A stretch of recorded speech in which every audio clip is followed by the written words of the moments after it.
Good evening, everybody. Thanks for joining us, and thanks particularly for those that have joined us before.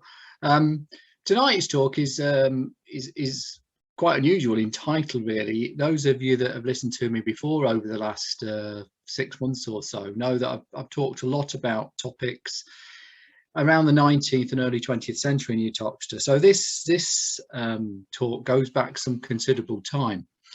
To 1658. You'll see in a moment why that date has been chosen. But one thing I would say is that, you know, that those of you that do a lot of local history and family history research know very well that the further back you go, the more difficult it becomes to actually find facts and evidence. So for this talk, I've been really grateful that the previous curator, two curators back in the museum, way back 25 years ago, Pat Turner, did an extensive amount of research on Uttoxeter of the 17th century, most of which is unpublished. I'm very lucky that actually I've got Pat's research notes. So I'm using Pat's research notes and also research of myself and the other archivists at the museum to put together a picture of Uttoxeter in the 17th century, and the date's quite important, as you will see as we go through. Okay, so let's have a look at what happened in 1658 first of all. The big national events are the death of Oliver Cromwell. This is, remember, post-Civil War. Oliver Cromwell is the Lord Protector. There is no monarchy. Charles I has been executed. But this is the death of Thomas Cromwell, and I suppose in many respects the beginning of the end of the Commonwealth government in the country. His son does take over from him, but the Commonwealth government declines after the death of Oliver Cromwell. What's very pertinent for Uttoxeter, though, is that it's exactly the same date that a map was created by a local man called Peter Lightfoot. And it's a very unusual map and an amazingly detailed map, and very, very rare that it still survives from 250 years ago or so. So what do we know about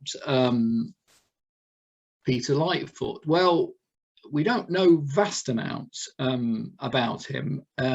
We know he was a landowner. We know also that he developed properties for his own gain. He's possibly some sort of lawyer. And certainly the research that I've done over the last couple of months, he certainly seems to be a big champion of Uttoxeter people.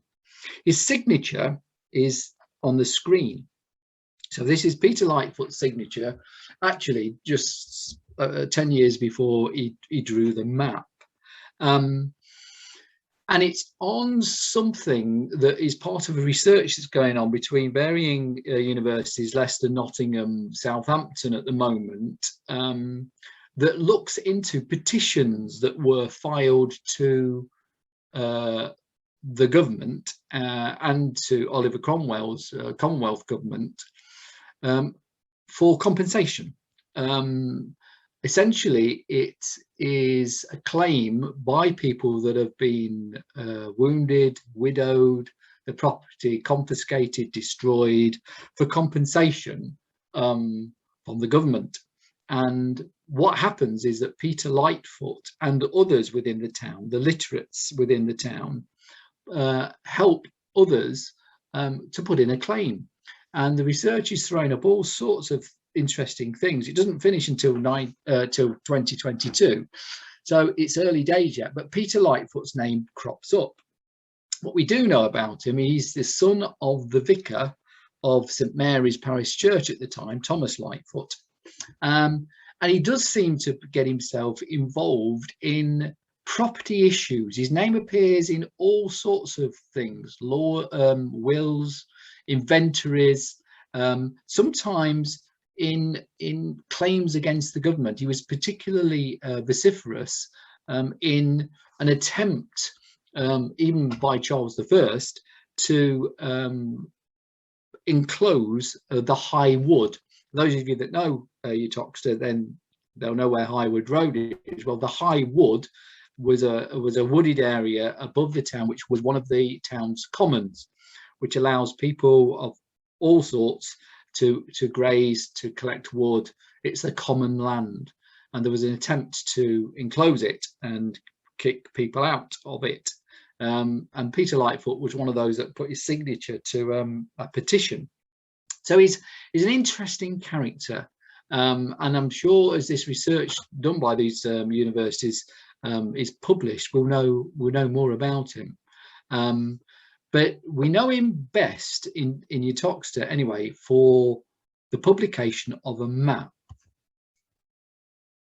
And the map, like, you can't see all the details. You can get copies of this from the museum, but it's a map that he put together in 1658. The more you look at it, the more fascinating it becomes, for all sorts of reasons. Essentially, it's the central area of Uttoxeter, and it's the area that is particularly the streets in and around the marketplace. You'll notice also there are names all over it, all over areas that have been sectioned off in and around the town. And essentially what it is a map of who owns the land in 1658. And it seems that what Peter Lightfoot is wanting to do is, I suppose, say to whoever the government is, and he's obviously aware that perhaps the Commonwealth government will be disappearing, the monarchy could well be restored within a few years. He wants to make sure that whoever's in power knows that who owns what in the town of Uttoxeter. So he records the names of each and every person that owns land. But the map is also extremely fascinating because you will see that it looks remarkably similar to the layout of the town today. For example, use the cursor, there's the marketplace, the cursor's in the marketplace at the moment, and then you'll see over here, you will see Carter Street, where the Redfern's Cottage Museum is. Over down here is Balance Street. And if you compare it therefore with a map of today, which the next slide does, you will see that there is a remarkable similarity in the street layout between Peter Lightfoot's map of 1658 and today's map of Uttoxeter in 2021. Particularly, you'll notice that odd sort of wishbone shape that's formed by Balance Street and Carter Street that then ends on this area that is the marketplace. So it implies, and it's more than implies, it shows in fact that the street plan of Uttoxeter in 2021 is actually the same street plan of the town some 350 years ago. And in fact, as you will see as the talk progresses, that was the street plan that had been laid out even before 1658. So when you look around the town, and those of you that know the town and walk around the town and think, well, why does it do this? Then actually what the street plan of today follows is the street plan that was laid down hundreds of years before and is recorded very accurately by Peter Lightfoot. Before we look at the map and what it tells us about Uttoxeter in 1658, it's worth just going a little bit back in time to see how it was created in the first place. It wasn't the first map of its kind that was put together on Uttoxeter.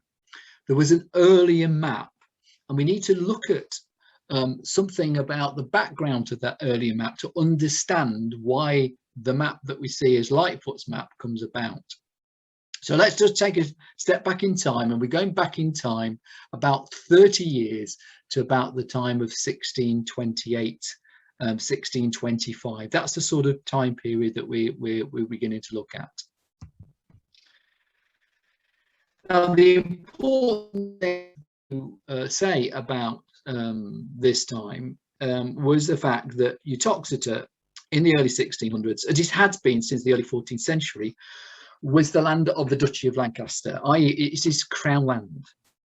So all the town centre, most of the area around the immediate town centre of Uttoxeter was owned by whoever was on the throne at that time. In 1625, Charles I was on the throne, and those of you that know anything about Charles I will know that he had an extremely extravagant lifestyle. The photograph on the right of his portrait is of the banqueting house in London, which was created by Charles I for Charles I as a place to have a party. Incredible expense, and most of his lifestyle followed a similar extravagance. So the crown coffers was running out of money very, very quickly. There's all sorts of other issues, potential civil war coming up, wars with Spain, all sorts of conflicts that the normal purse would have to fund, national purse would have to fund, but it wasn't helped at all by the fact that Charles I was extremely extravagant. So what he decided to do was to sell part of the Duchy of Lancaster's land, its land holding. And part of that sale was the sale of Uttoxeter. So odd to think that a town was actually completely sold.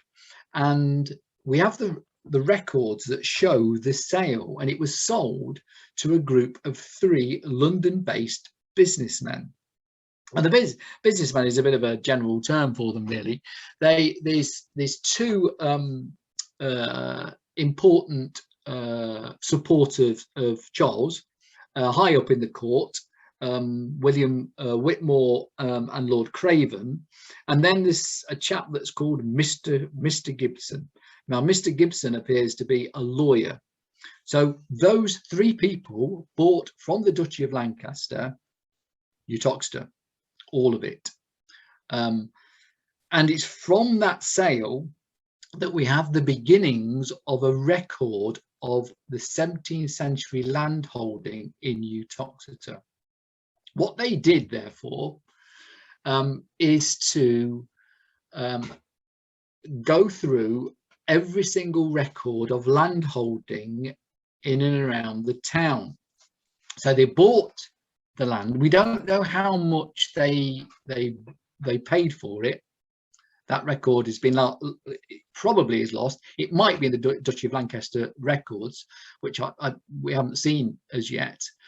But essentially what they did is have a survey done to see who owned what in and around Uttoxeter. And the survey had with it a map. Now, the survey, part of the survey, an abstract from the survey, is here. It survives. This is the abstract from the whole manor. This is the whole manor of Uttoxeter. And essentially, you'll see on the left-hand side is the word folio, with their sort of page numbers, sections of the survey that was done. Down the centre, you will have the main land owners or holders. Down the centre right, you will see how much land they owned or were renting. And on the right-hand side is how much rent those people were paying. Now, it doesn't quite work out that the more land you have, the more you were paying in rent to the crown, because some of the land they owned anyway. At the top, just to give you a sense of it, then you will see Sir Thomas Blount, Knight. He's the biggest landowner and landholder in and around Uttoxeter in 1628 on their survey, and that's where Blount's Hall, which is just off Stafford Road, that's where the hall was, and that was the home of Sir Thomas Blount. The next one down is Walter Lord Aston, also a major landowner. So essentially what they did is they wanted to know what they'd bought. I'm sure they must have known, but they wanted to know precisely, because it was very clear. And this is, by the way, this is a copy that Pat Turner extracted from the National Archive. We have a copy of it at the museum. They obviously wanted to get some sense of what they'd bought and what it then was going to be worth, because it's very clear that they're not going to keep it. They're going to sell it on. So they're getting a sense here about who owns what, where the most valuable plots are that they might be able to then sell on to make profit. And in fact, once they've done that survey, they decided, therefore, that for the central area of Uttoxeter, they would sell it. Now, unfortunately, the map that goes with this extract, as I've just said, is now lost, because it would be great if we could see the map of 1628-29 with Peter Lightfoot's map, but it's been lost. So all we have is the survey itself. But nevertheless, it's fascinating, and I'm sure there's much more, well, I know there's much more work to be done on that. So what they decide to do, and on the survey, in some detail, if you enlarge it, it's written in the language of the time. You can see some of the major landowners. I've just enlarged this significantly, and you'll see the landowner of William Hart. I picked William Hart because you might have heard me talk a lot about Thomas Hart. Those of you that know Uttoxeter will know of the Bank House opposite the church, and the Bank House was the home of Thomas Hart, who is several generations after William Hart. So the Hart family go back an awful long way in the history of Uttoxeter. So there's William Hart, and every single person that has any land in and around Uttoxeter has the description of the land in the survey. So once they know that, they sell it. So they basically resell the land to 136 people. Bought it in Uttoxeter in the year 1628-29, and the total price that they gained from it was £3,120, equivalent to about 380,000. Now that equivalence is not that accurate. It's a conversion that the National Archive have done, but actually what you got for your money, what that sort of money would buy, was significantly more than you could buy now with £380,000. But they decided that they would sell it, and 336 people of Uttoxeter decided to buy it. Now, these are a mix of people. These are people that had rented it perhaps in the past from the Crown. These are people that are trying to accumulate land to then let to other people for profit. These are tradesmen of all sorts of descriptions that are buying up plots of land.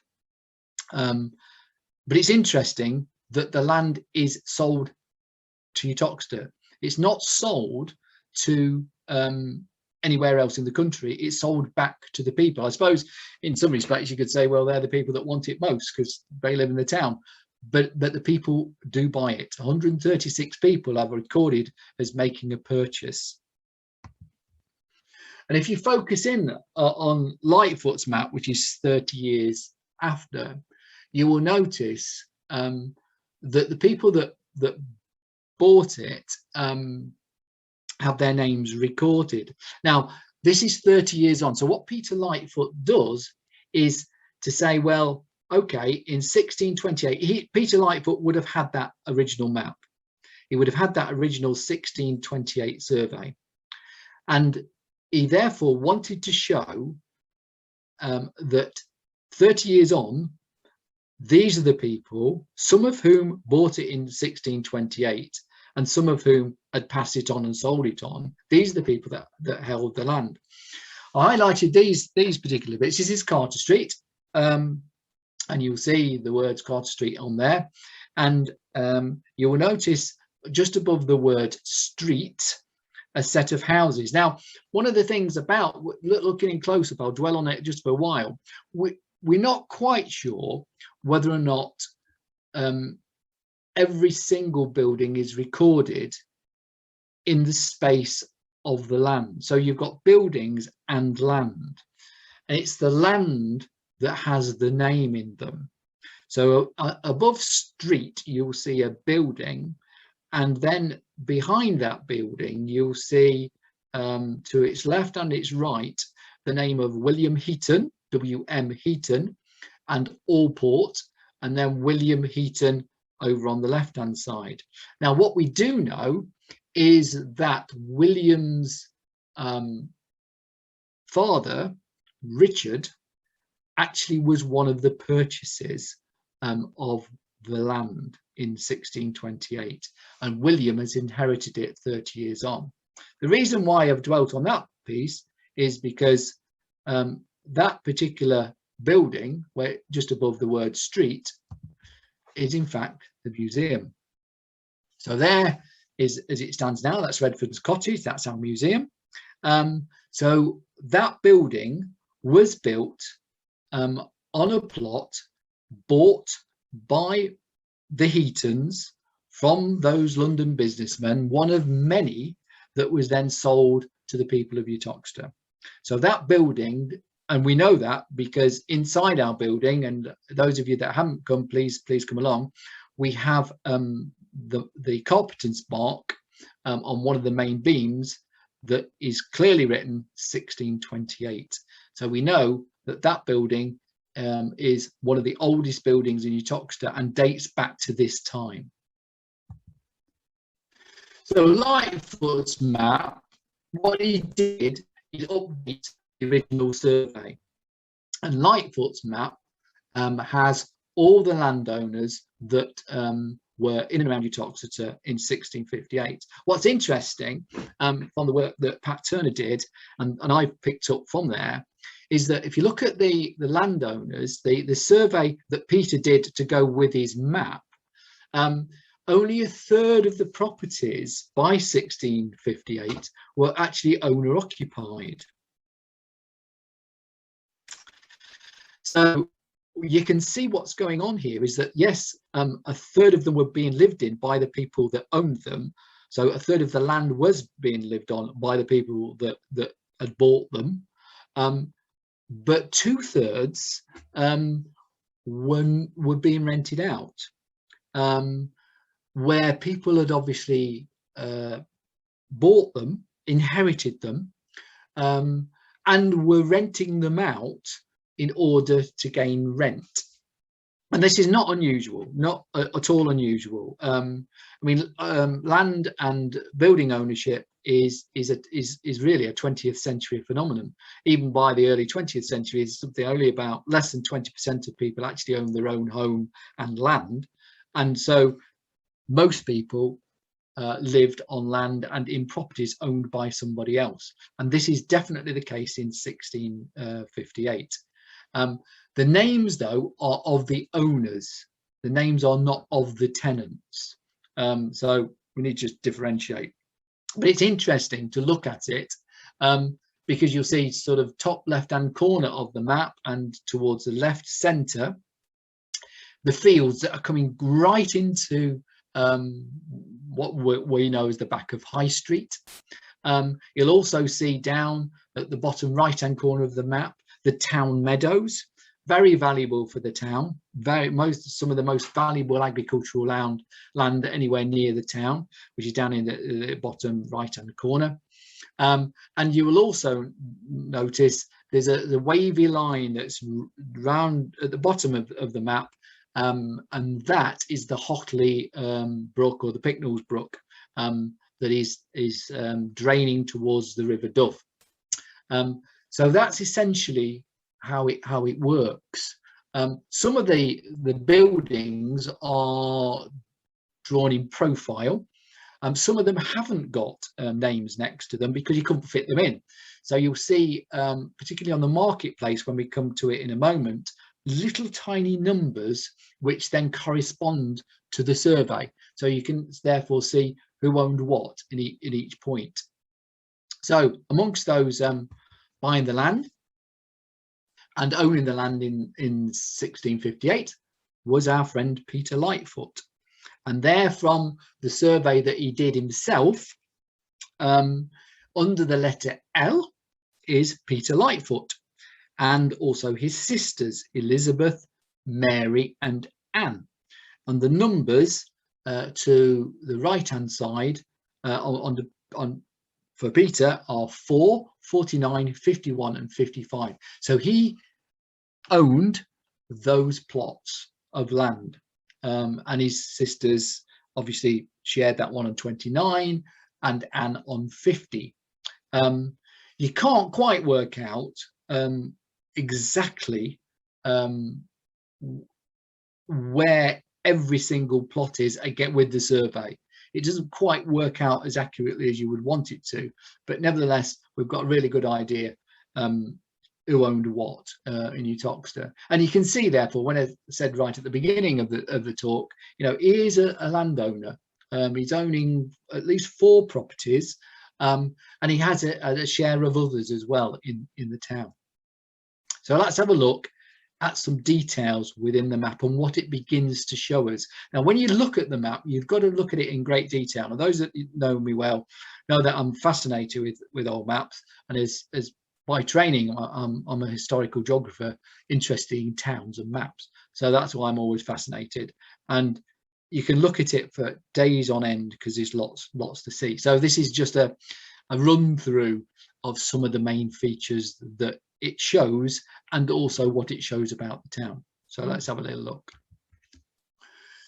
The first thing to note on the map, and this is pretty accurate, we think, is the shape of the units themselves. You'll notice, looking at the cursor, the shape of the land units, this is the high street where the cursor is at the moment, are quite narrow and long and thin. Now, this goes back some considerable time in the history of Uttoxeter, probably back to the 13th century, when the original beginnings of the town were laid out. Essentially, what happened was that the De Ferrers family that owned the town before the crown took it over from them, leased the land out to tradesmen. And the tradesmen were called burgesses. And each tradesman that were given or leased a plot of land, their plot of land was called a burgage plot. And the burgage plots in Uttoxeter, and often in many other early medieval cities, are narrow and long and deep. And there you can see the shapes of the burgage plots just off the high street, in which the names have been put. So you're looking at a map that is 1658, but actually reflects a lot of the town's history long before that date. And if you therefore look at some of the buildings that are currently on the high street, like those, for example, those two there that are in the foreground of the shot, you will notice one that they were built identical. Those go back to 1628, 1650. They've been messed about over the years, but you'll notice they are not very wide, both shops. And if you go into any shop in Uttoxeter, particularly the older shops, you will notice they're not wide, but they're incredibly deep. And that's because they occupy the original site of the burgage plot. So those of you that frequent, for example, the Bear Cafe, you go into the Bear Cafe, but it goes a long way back. And that's because it's on an original burgage plot. And similarly, where you've got a double, if you take W.H. Smith's, that occupies several burgage plots. So it's wide, but it goes back an awful long way. And that's why the map was drawn in the way that it was, because it reflected a much earlier time, even before Peter Lightfoot. There's some tantalizing little pictures as well. How accurate he is in his depiction of these houses and whether the right numbers are there, who knows? But this is a tantalizing little suggestion. Over here, where the cursor is at the moment, just to the up above the word street, you'll see a tall building. The word above the building is owned by Yates. You'll notice it's a very tall building. It's at least 2 stories above the ground floor. It's tantalizing to think, therefore, are we looking, and it's next door, sorry, to the museum, which is towards the right left-hand side of it. It's tantalizing to think, are we actually looking at the White Hart? And there's the White Hart as it exists today. You will notice its shape is not dissimilar to that that's displayed by Peter Lightfoot. Sometimes his perspective is all over the place, so his 3D image of the White Hart is probably not as accurate as it needed to be. And remember, we're only talking the early part of the White Hart is the white part. It's not the Victorian brick extension at the back. So it gives an idea that, you know, he's actually putting the shapes of buildings onto the map as well as just recording the land holding. One of the things that is worth saying at that point is there's no indication that that big building, though, is an inn or a pub or a hotel at that time. So the word Yates that's in that little box is not the name of an innkeeper, because the White Hart, in fact, was somewhere else.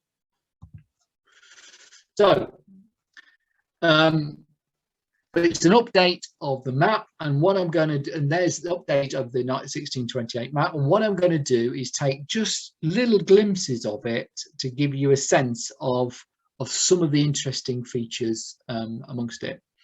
The first thing that you might notice is the fact that there are all sorts of roads that appear that are not there anymore. So where the cursor is at the moment is let's just take us one step back. So there's the marketplace there where my arrow is. You'll notice that the buildings in the centre of the marketplace are also there.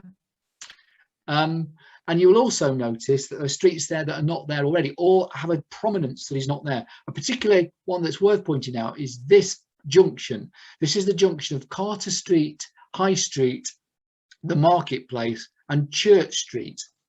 Now, those that know Uttoxeter might think, well, that's odd. I don't know if you've ever thought, well, why is the church where it is? Well, Church Street at the time of Peter Lightfoot, and indeed even before Peter Lightfoot, was a major street. And we think that the early beginnings of Uttoxeter were actually at that crossroads between Church Street, High Street, and Carter Street. And the reason why the church, St Mary's, today appears to be on a very odd location, in fact, it was the end of originally the end of an important street called Church Street. So there's all sorts of little things on the map that perhaps give us an indication of why things are as they are. Some of the pubs are named. These are the pubs that are named on the map. They're the ones. These are the major ones. These are the inns. These are the ones where people stayed over. These are the ones that were obviously serving ale and beer and spirits and offered accommodation and probably food. But we know that there were a lot more places selling alcoholic drink. We know that in 1608, prompted by the previous monarch Elizabeth, 37 licenses were granted to sell beer in Uttoxeter. The only one that survives now, and it proudly boasts that it's the oldest inn in Uttoxeter, and it is the Talbot. And the orange dot on the map is in fact the location of the Talbot. Even then, it was a pub. Tantalizing to think where the others are. Some of them are named. So, for example, the ones that you see up on the top left-hand side, up the other side of the high street, over there, that's the Maypole, and there's varying others which I haven't got time to go into, but the pubs are there. So that's where the pubs originally were. And you see, like I've talked before about the importance of the marketplace, it's really important to be as close to the marketplace as possible, close to the main roads where the passing trade's going to be. I'm going to look at 3 particular areas in some detail, and I've enlarged the map quite considerably.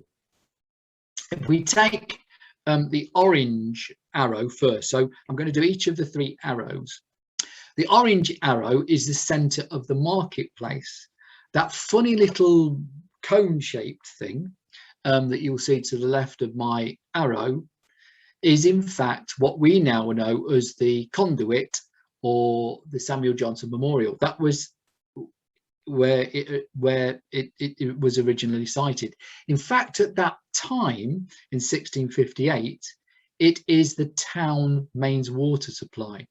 So those of you that have lived in Uttoxeter a long time will also know that it still has a tap, and the tap used to flow water, and underneath it there is a well, and that little cone shape was the indication of the main town's well.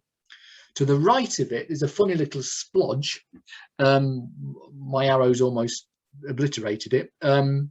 Is in fact the market cross. Uttoxeter had a market cross, and it therefore was located right, what was thought to be right in the centre of the town, right in the centre of the marketplace. Of course, we've got no pictures of it. It was lost in the 19th century, conveniently moved and never discovered. Down in the blue arrow, you'll notice our man, Peter Lightfoot. There he is.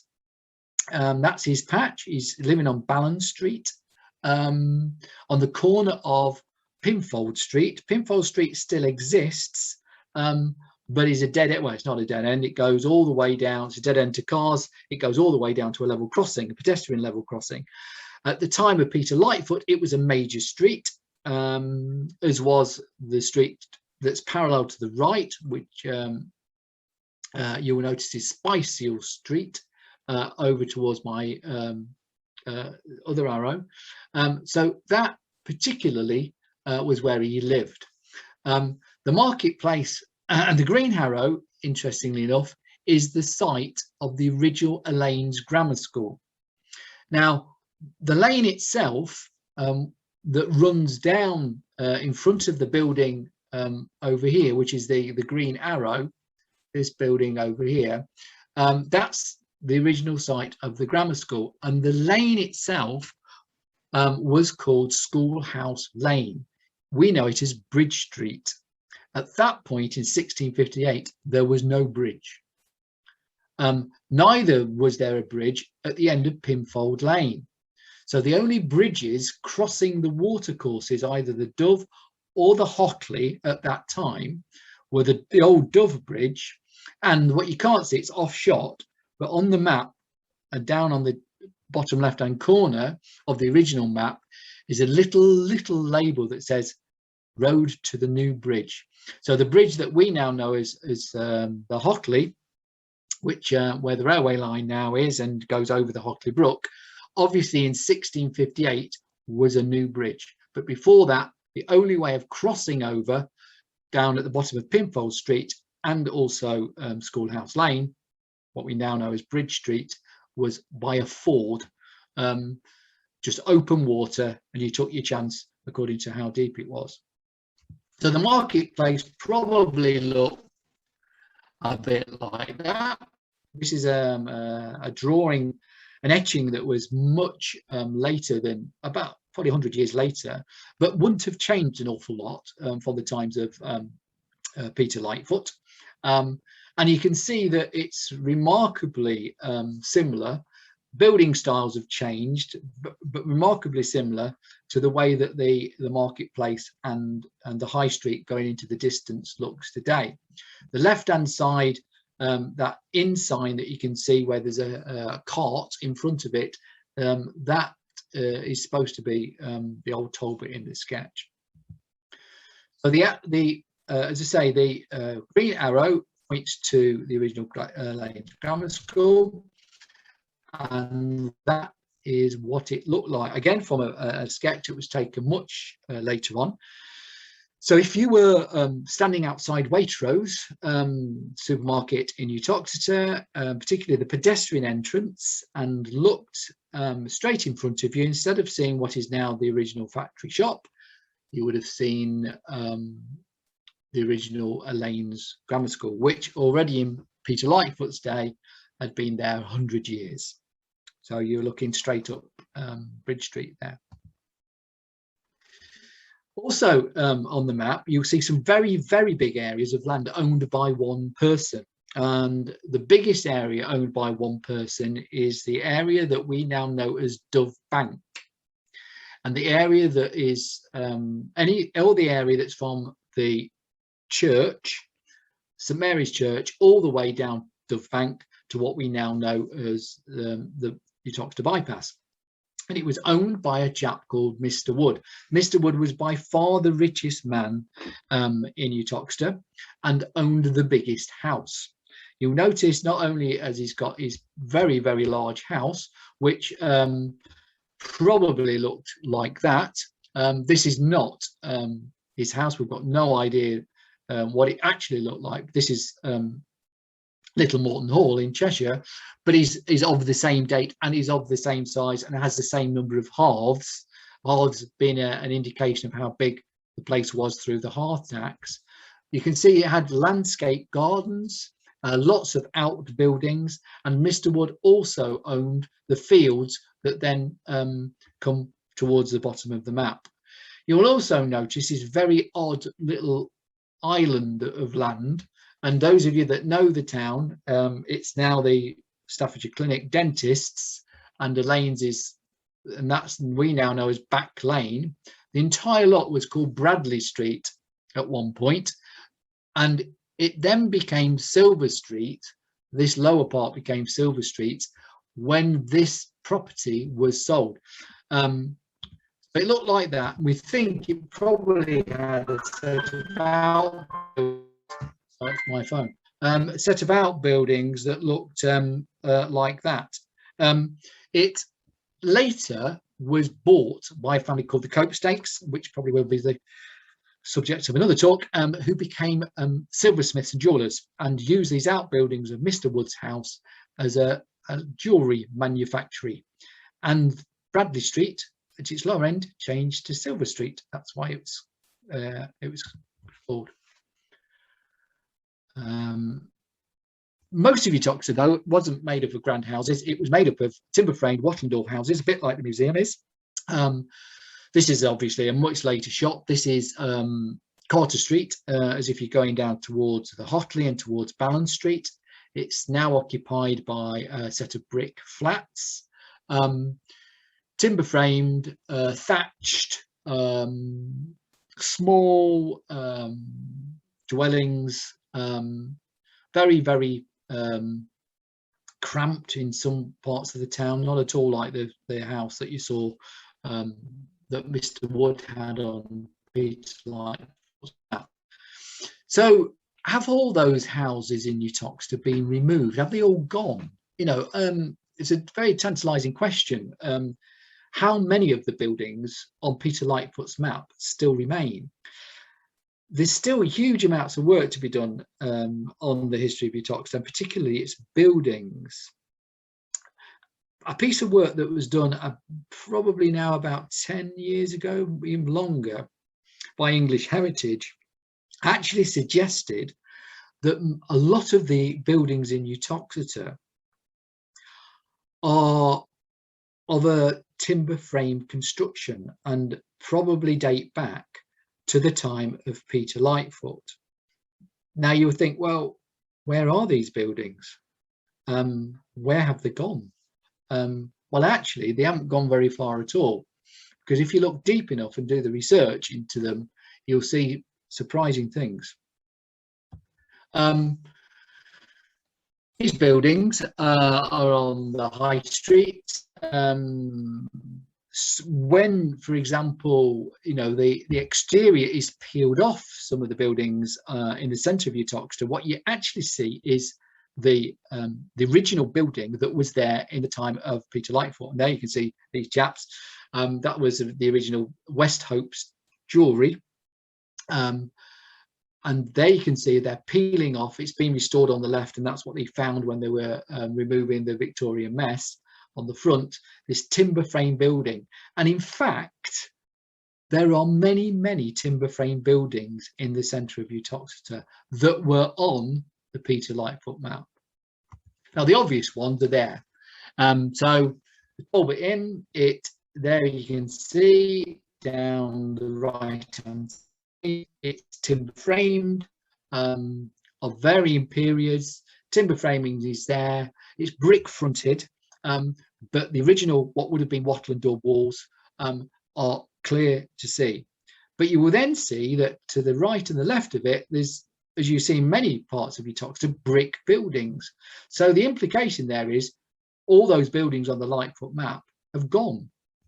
Well, in fact, that's not the case. A particularly interesting area to look at buildings in Uttoxeter is that part of the marketplace where the Talbot is. And I want to just spend a minute looking at that particular area. I'm particularly interested in the buildings towards that the arrow's pointing at, these two buildings here. Now, as we have suggested, that sometimes Peter Lightfoot, in order to get some idea of the building shape, actually turned them round. So it could well be that those two buildings there that are attached to each other were facing the opposite direction. And the area that we're talking about really in town now is this area. So we're on the marketplace. Those of you that know the town will know this view. It's quite clear in front of you of that timber frame building, that Sergeant's Butchers, that was renovated and its facade brought back to its original 17th century state a few decades ago. But actually, the other buildings that you see, the building, that grand building that I've talked about when I did the Bamford talk, which was the original Bamford shop and the origins of JCB, and the building to the left of it, it looks very ordinary, are in fact some of the oldest buildings in the town, as is the building that you see that's attached to Sergeant's, which is Opulence, the building on the right hand side. And what you find in Uttoxeter is, if you strip away the facades, behind them is the original buildings, many of which have survived from Lightfoot's time, 1658. These two I'm particularly interested in. Front on, they look like that. There's only one of them now. We think there was probably two of them. That's Opulence, looking straight on at it, straight from the marketplace. So essentially, over the right hand side, if you walk a few yards, you come to the Talbot. The left, the old bank that's now closed. It's Nottingham Building Society now. To the left of it is Sergeant's Butchers. So there's Opulence, and it looks like a Victorian fronted building. It looks like a Victorian shop, and it was a Victorian shop. But actually, if you look carefully enough, and you know where to look, you'll see that it looks remarkably similar buildings built, we know, in the 17th century in Uttoxeter. Probably was it of the same design? Then you say, well, it can't be because it's brick. Well, actually, it's not, because down the side of it, you will see that it actually is a timber framed building. Now, I've sneaked down the side of it here.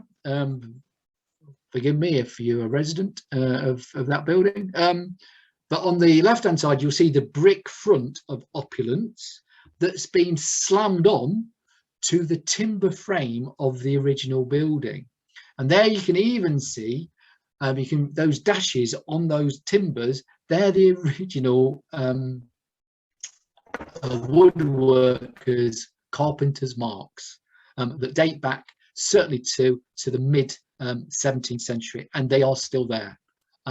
So those buildings in that area are some of the oldest that there are in Uttoxeter. And if you therefore go back just a little bit, those buildings here that you see the other side, that grand building, which is the furniture shop now, they underneath them are also of the same structure. They are part of a set of buildings called the Crown buildings that are some of the oldest in the town. Okay, they've been messed about a lot since that time, but they are underneath it buildings built at the time or even before the Lightfoot map of 1658. So let's just move back on.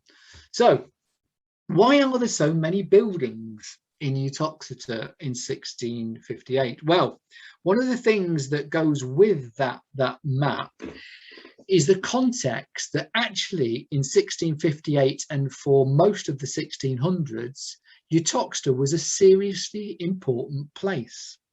It was described by a contemporary of Peter Lightfoot as having one of the greatest markets in England. And this old map that dates from late 1600s, you'll notice that the Uttoxeter quite clearly written, but you'll also notice the density of the roads in and around the town. And that indicates that it's a place that is more than just a few collections of houses. It's a place that actually has got quite a lot and is important. And in fact, it was incredibly important.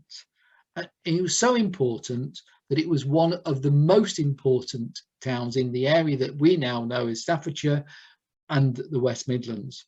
And that is one of the reasons why the density of buildings on Peter Lightfoot's map is so considerable. Because Uttoxeter, in fact, at this time was boomtown.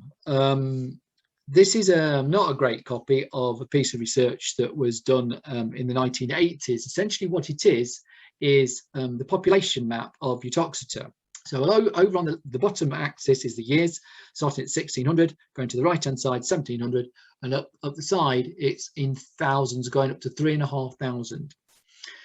Uttoxeter population at this time, in the late 17th century, was about 3,000. That doesn't sound very much, but in fact, it was probably the biggest town in Staffordshire. Stafford, the county town, even then, only had a population of 1,600.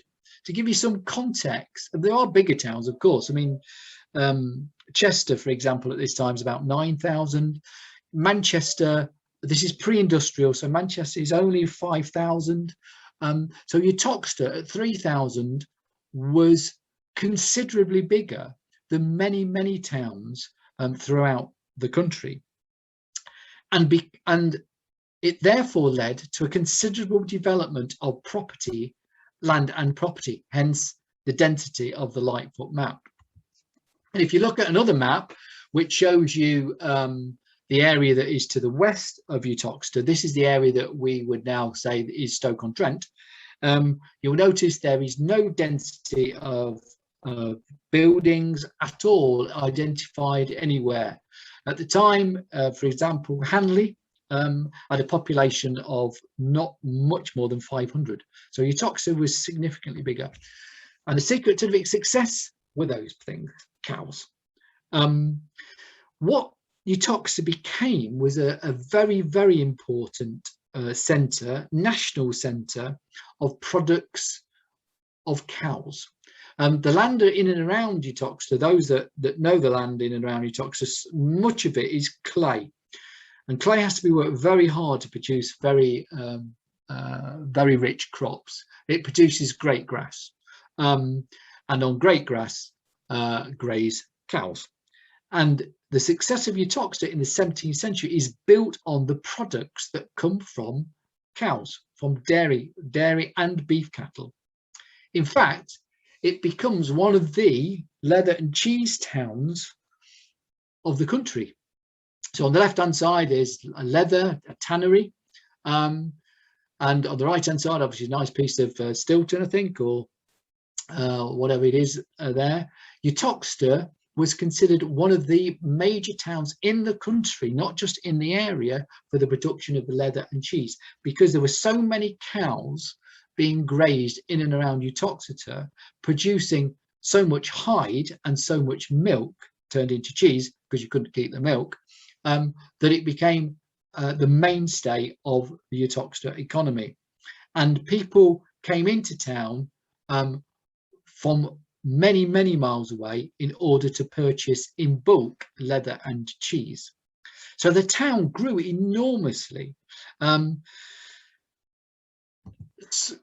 with it came all sorts of occupations. So you've got the left-hand engraving is of a tanner. There were at least 3 or 4 tanneries in and around town. And from tanneries, there were shoes being produced. That's a shoemaking and shoe fitting shop that you can see in the bottom. We think that there was at least 14 shoemakers in and around Uttoxeter, and above it there's tailors. And again, there's something in the region of 19 tailors in Uttoxeter in the 17th century. Very important, because it was such an important marketplace that there were thousands on market days, Wednesdays, Saturdays and Fridays, and particularly on market fair days, that the population of the town, even though it was very large at 3,000, was doubling. And with doubling of population came the need to service those people who considered it to be, I suppose, the equivalent of, you know, a Meadowhall or a Trafford Centre or whatever. Everything was produced in Uttoxeter. So there were tradesmen growing up all over the place. There were blacksmiths and metalworkers in the top left. There were candle makers in the top right, and there were printers on the bottom right. And on the left, there were apothecaries.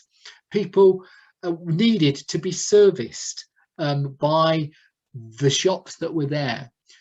So it was a major draw to thousands of people for a considerable area.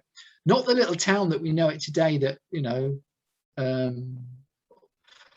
is a shadow of what it used to be even 20 years ago, but a major important centre for the area and the country. Give you an example of how important it was. This is not Uttoxeter. I wish we had a photograph of Uttoxeter and a drawing of Uttoxeter cheese market. This is a cheese market. This is a cheese market in Leicester. But Uttoxeter used to hold enormous cheese markets, and these are cheeses on the ground. And Leicester was no bigger a cheese market than Uttoxeter. And it was so important nationally that, as it says there were cheese merchants from London that set up, the quote is from Robert Plot, Staffordshire, in 1690. But in fact, the factory was a sort of warehouse. So essentially what used to happen on an incredibly regular basis was that London merchants would come to Uttoxeter, set up warehouses and buy huge amounts of cheese and butter, which then would go to London. So it was an incredibly important place. Spend £500. Normally, if you get an equivalent of how much that would be, then if you times it by 100, you get some idea of how much money was being spent by London merchants on Uttoxeter cheese. Long disappeared, except here in Leigh, where Leigh still has a cheesemaker, but it's phenomenally important. To give you what this then led to, as we go towards the final bits of the presentation, what this then led to was that the people that were owning property in the centre of town, many of them were becoming very wealthy. Now, these were not the gentry of the town. These were tradesmen. These were people that were making the most of these thousands of people that are coming into town, that live in town, that come into town on a regular basis and wanted to purchase and exchange goods. So one of the people that we know quite a lot about because of his will and the inventory that goes with it. And an inventory basically is a list of everything that he owned. They died out in the late 1700s, but they're fascinating because they tell us what exactly he owned. And from that inventory and the detailed description that's in it, in the 1970s, the left-hand drawing was constructed. Basically, it's a reconstruction of Thomas Gilbert's house. Sorry, John Gilbert's house, that's on the marketplace. And my arrow on the right-hand side points to where that house was. Now, John Gilbert, one of the people, dozens of people that were becoming very, very rich in Uttoxeter, actually was typical in that he was sort of jack of all trades, really. A typical Uttoxeter and indeed tradesperson merchant of the time often dabbled in lots of things, so that there was, just in case one thing failed, he got another thing to rely on.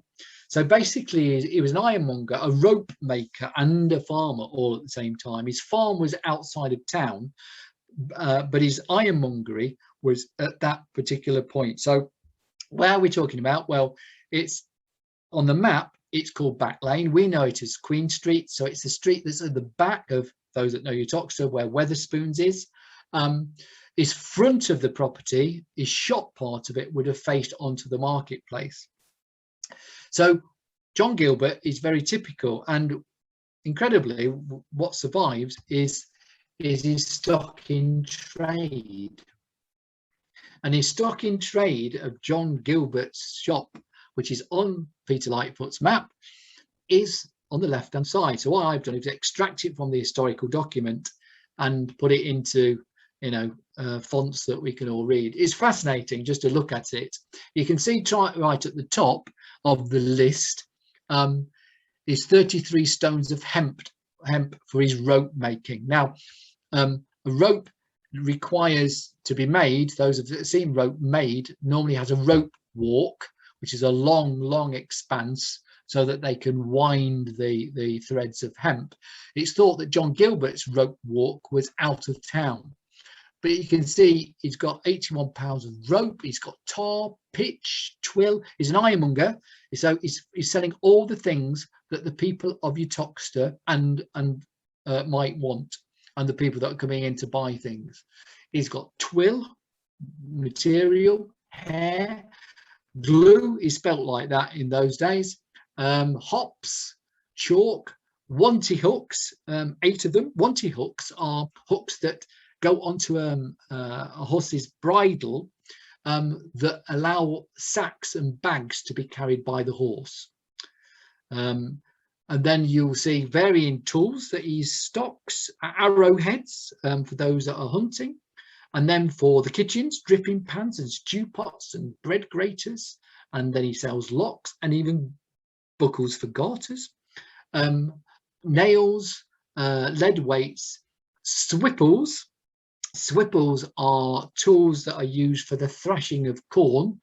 It's sort of a stick with another stick attached to it on a sort of rope, and you thrash the corn with it. And 8 pairs of territs. Territs are rings that go on a horse's bridle. And of course, horses moving all this stuff in and around Uttoxeter are really important. So those that owned them needed all this stuff. His shop front might have looked remarkably similar to this. This is not John Gilbert's house, but those that go into Waitrose supermarket in town, when you come out of Waitrose supermarket, look directly opposite and you'll see this little cottage, completely covered. It's brick, it looks Victorian, but in fact look again, because you'll see in the lower part of it this incredible timber frame, which is the shop window, the 17 over here, this 17th century shop window, which would have been identical to the one that John Gilbert would have had opening up on the marketplace. So I suppose what I'm saying is that if you look close enough, a lot of Uttoxeter that's on Peter Lightfoot's map is still there. It's behind a huge brick facade, but it still survives. And if you're lucky enough to go into some of these buildings, as I have done, behind a brick, you will see these incredible structures, these timber framed buildings revealed by revealed on Peter Lightfoot's map. So what Peter Lightfoot's map is yes, a recording of landholding in and around town at that time, but is of a town that's of major importance. If we had similar maps of other towns, and they're very rare, the density of building wouldn't have been anywhere near what we would see on Peter Lightfoot's map. Peter Lightfoot's map, therefore, shows a town as probably at the height of its fame and fortune. Certainly, this time in Uttoxeter's history, the 17th century, is its golden era, and an era that we need to do much more research about. It's so important that, in fact, you can see that there were, even in 1690, these huge numbers of tradesmen in 72 occupations. So there were people that did everything in Uttoxeter. It was a boomtown. So much so that when an academic, Angus McInnes from Keele, was researching it in the 1980s, his conclusion was that Peter Lightfoot's map revealed something very important, not just landholding, but something very important. It actually, his conclusion was that by 1700, Uttoxeter was a leader among the towns of Staffordshire, and in fact, it was a place of national importance.